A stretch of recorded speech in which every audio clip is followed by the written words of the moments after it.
नमस्कार, बहुत स्वागत है आपका एबीपी गंगा में और आप देख रहे हैं पहाड़ प्रभात। आपके साथ मैं हूं कौशल सेठ। बुलेटिन की शुरुआत इस वक्त की बड़ी खबर के साथ। दिल्ली में आज भाजपा कार्यकारिणी की बड़ी बैठक है और इस बैठक में उत्तराखंड से मुख्यमंत्री समेत पार्टी के 13 सदस्य इस राष्ट्रीय कार्यकारिणी की बैठक में शामिल होंगे। मुख्यमंत्री पुष्कर सिंह धामी, प्रदेश अध्यक्ष मदन कौशिक इस राष्ट्रीय कार्यकारिणी की बैठक में शामिल होंगे। सभी 13 सदस्य वर्चुअली बैठक में जुड़ेंगे।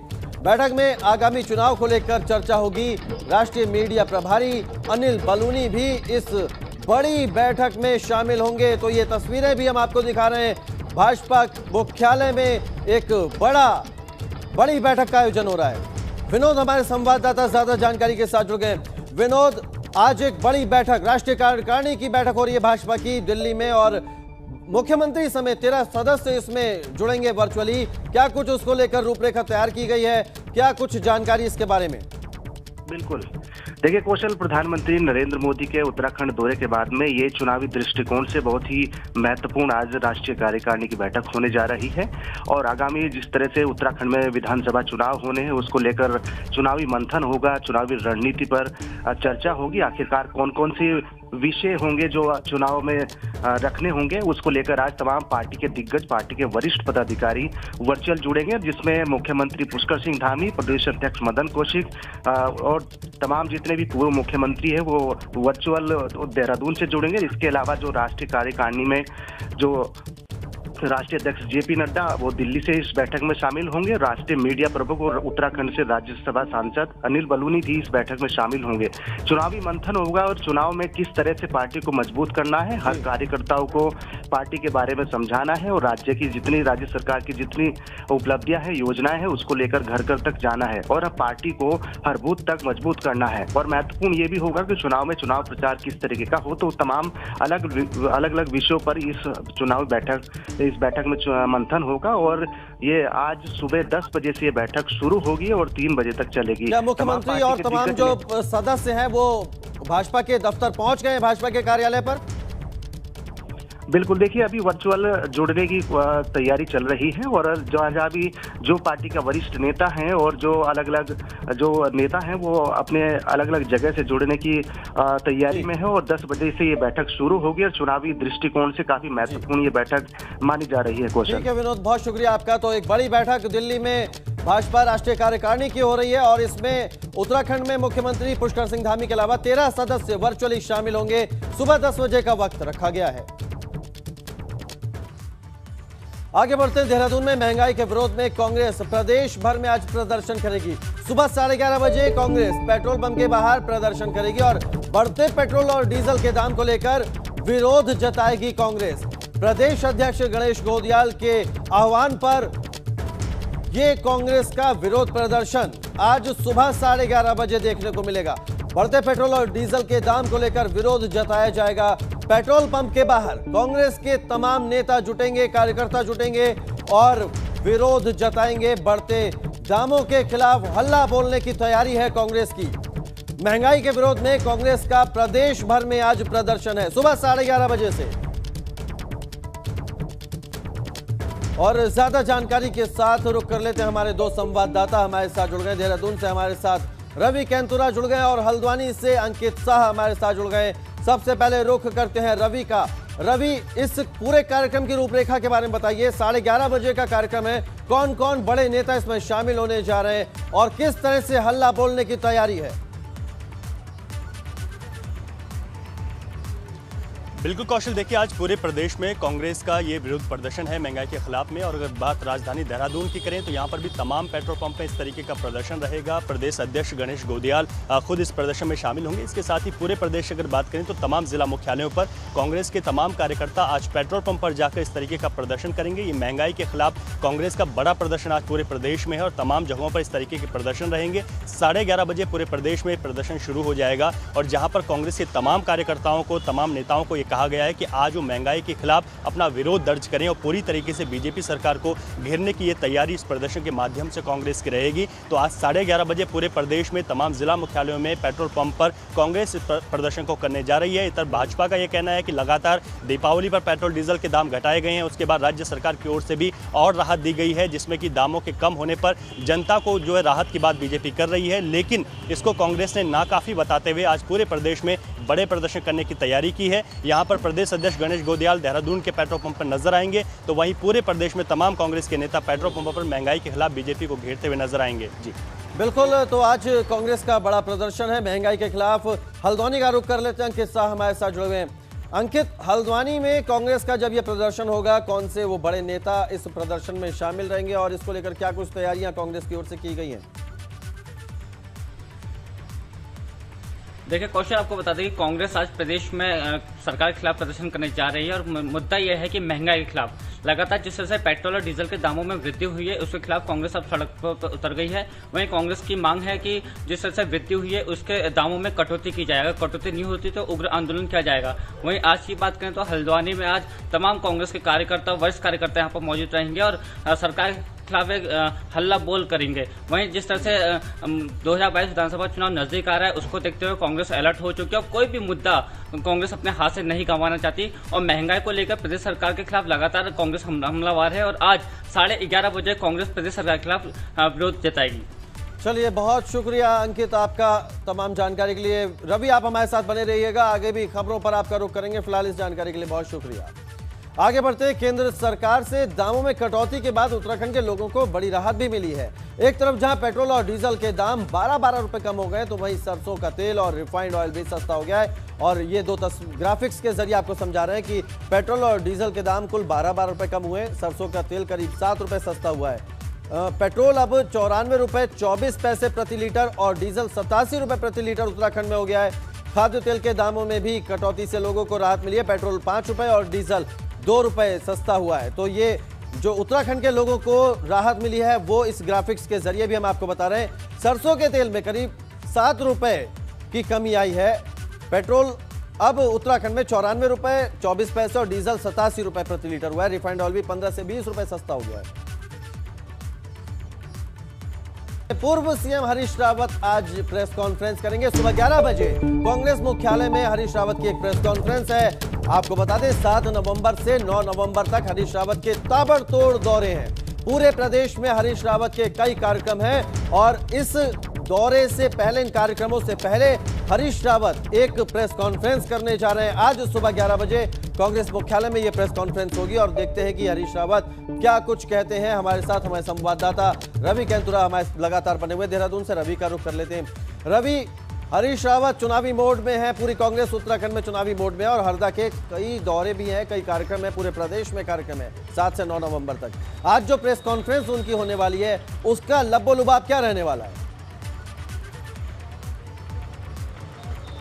देखिए कौशल, हरीश रावत अब पूरी तरीके से, क्योंकि चुनाव बेहद करीब हैं और वो चाहते हैं, इस वक्त एक बड़ा चेहरा है कांग्रेस का हरीश रावत और वो इस वक्त पूरी ताकत जो है लगाना चाहते हैं। कोशिश ये रहेगी कि इस बार जिस तरीके से 2017 में 11 सीटों पर कांग्रेस सिमटी थी, उस हार की कहीं ना कहीं वापसी हो सके।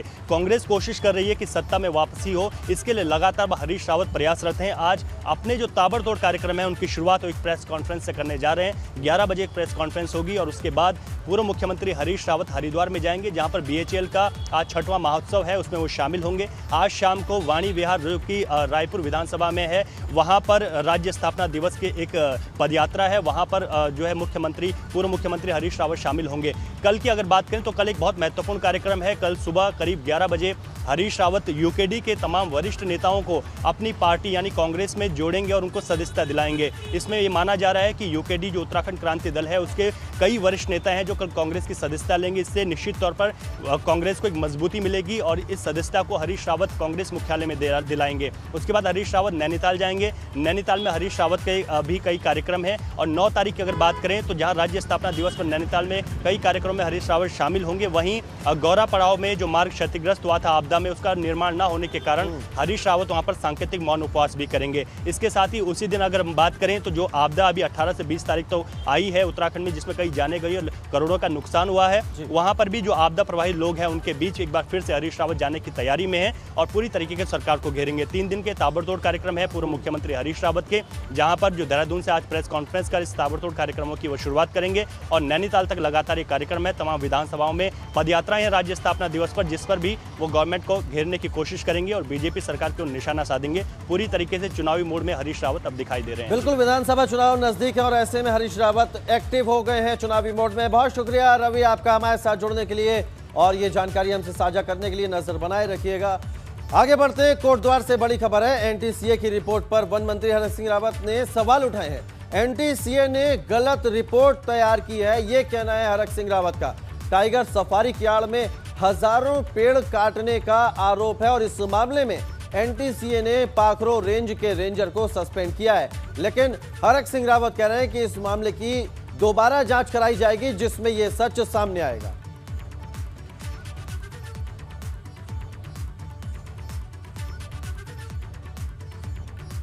जांच, अगर जांच होती तो जांच प्रभावित न हो, इसलिए निलंबित किया गया। बाकी कोई वो कोई निलंबन कोई सजा थोड़ी है, निलंबन कोई अपराध थोड़ी है। निलंबन से ये साबित थोड़ी होता है कि साहब उसने कोई गलती करी है। जांच हो जाएगी। जांच में अगर कोई तथ्य नहीं आएगा कि केवल एनटीसी की जांच कोई अंतिम जांच थोड़ी है। उधर हरिद्वार में मुख्यमंत्री पुष्कर सिंह धामी ने संतों से मुलाकात की। सबसे पहले मुख्यमंत्री जैन मंदिर पहुंचे, जहां जैनाचार्य विश्वरत्न सागर सूर्य जी महाराज से भेंट कर उन्होंने आशीर्वाद लिया। इसके बाद मुख्यमंत्री ने कनखल स्थित जगत गुरु आश्रम में राज राजेश्वरम से मुलाकात की। शंकराचार्य राज राजेश्वरम से भी मिले मुख्यमंत्री पुष्कर सिंह धामी, तो संतों से आशीर्वाद लिया। धर्मनगरी हरिद्वार में सीएम पुष्कर सिंह धामी ने, और उसकी 2 तस्वीरें आपको दिखा रहे हैं। जैनाचार्य विश्वरत्न सागर से मुलाकात की, संत राज राजेश्वरम से भी मिले हैं मुख्यमंत्री पुष्कर सिंह धामी।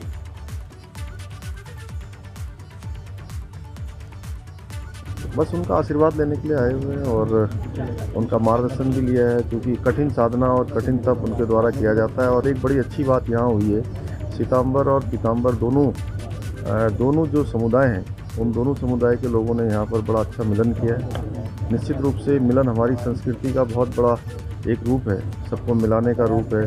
भगवान राम ने भी सबको मिलाया था, भगवान कृष्ण ने भी सबको मिलाया था।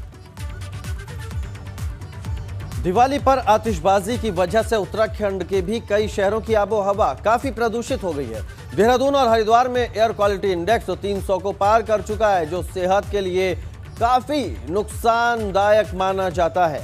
तो दिवाली के बाद राजधानी देहरादून की भी हवा प्रदूषित हो गई। उत्तराखंड के कई शहरों की आबोहवा प्रदूषित हुई है। देहरादून में 327 AQI है, हरिद्वार में 321 और ऋषिकेश में 257 एयर क्वालिटी इंडेक्स है। प्रदूषण किस स्तर तक बढ़ गया है उसको आप इस ग्राफिक्स के जरिए समझ सकते हैं, और तस्वीरों में भी दिखा रहे हैं कि किस तरह की धुंध छाई हुई है राजधानी देहरादून में।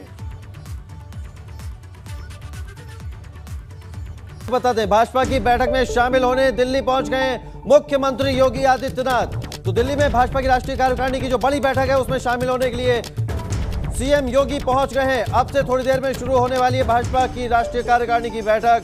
ये बड़ी खबर आपको बता रहे हैं, भाजपा की राष्ट्रीय कार्यकारिणी की बैठक कुछ ही देर में शुरू होने वाली है और ये सीधी तस्वीरें आपको दिखा रहे हैं। मुख्यमंत्री योगी आदित्यनाथ पहुंच गए हैं एनडीएमसी कन्वेंशन सेंटर, जहां भाजपा की राष्ट्रीय कार्यकारिणी की बैठक कुछ ही देर में शुरू होने वाली है।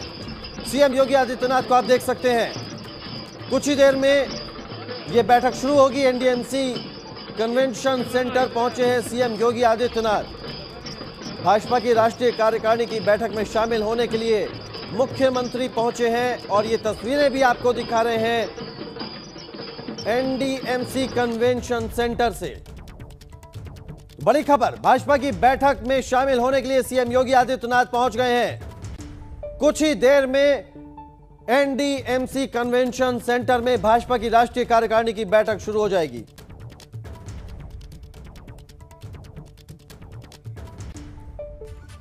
आगे बढ़ते हैं, उत्तराखंड में 4 धामों के कपाट बंद होने का सिलसिला शुरू हो चुका है। बीते दिनों से रविवार सुबह 8 बजे जहां केदारनाथ धाम के कपाट बंद हुए, तो दोपहर ठीक 12:15 पर यमुनोत्री धाम के कपाट शीतकाल के लिए बंद किए गए।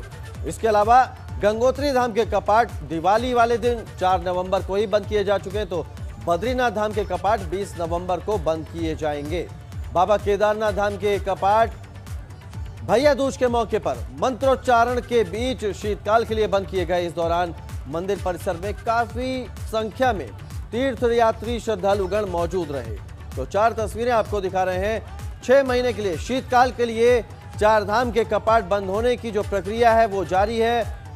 गंगोत्री, यमुनोत्री, केदारनाथ धाम के कपाट बंद हो चुके हैं, लेकिन बद्रीनाथ धाम के कपाट 20 नवंबर को बंद होंगे।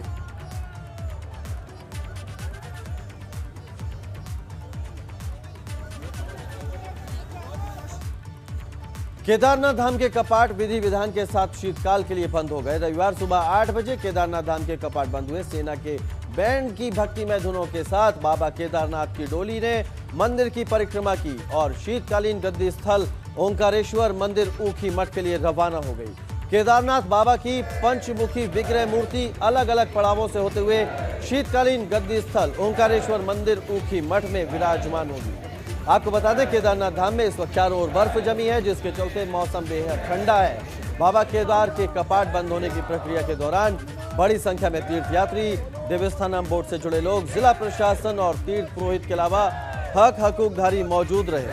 आपको ये भी बता दें कि करीब 4.5 लाख से ज्यादा तीर्थयात्री इस बार चारधाम यात्रा पर पहुंचे, जिनमें से 2,40,000 से ज्यादा तीर्थयात्रियों ने भगवान केदारनाथ के दर्शन किए।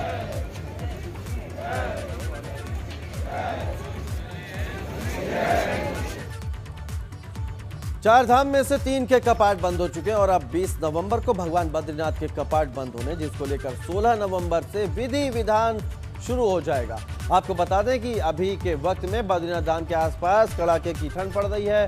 इसके बावजूद एक दिन में 3000 श्रद्धालुओं ने बद्रीनाथ के दर्शन किए और अब तक 1.5 लाख से ज्यादा तीर्थयात्री यहां दर्शन कर चुके हैं। तो ये बद्रीनाथ धाम की तस्वीरें आपको दिखा रहे हैं। कड़ाके की ठंड में भी लोग यहां पर दर्शनों के लिए पहुंच रहे हैं। एक दिन में 3000 से ज्यादा श्रद्धालुओं ने बद्रीनाथ के दर्शन किए हैं। 20 नवंबर को बद्रीनाथ धाम के कपाट बंद होंगे।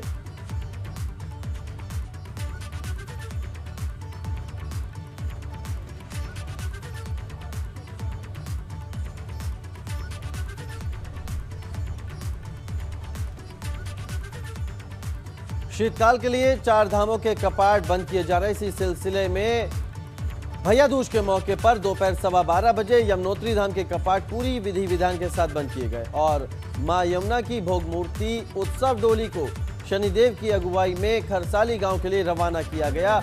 इस मौके पर एसडीएम, यमुनोत्री मंदिर समिति के सदस्य और तीर्थ पुरोहित मौजूद रहे।